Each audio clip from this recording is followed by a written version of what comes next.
Hello. Oo. Sandali.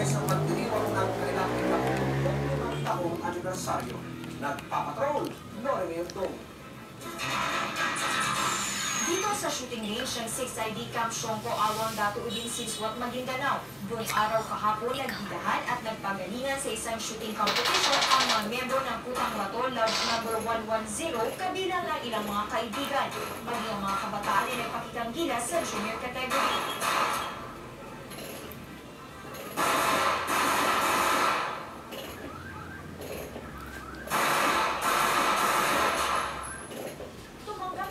Ang mga nag-release sa shooting competition.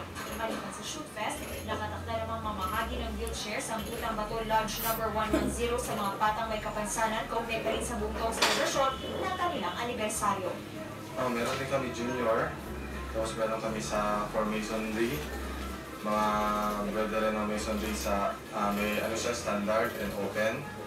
Then meron kami mga guests, invited guests, standard and open. Nagpapasalamat ako sa mga nagpunta, yung mga guests na nagpunta, yung mga brother na nagpunta.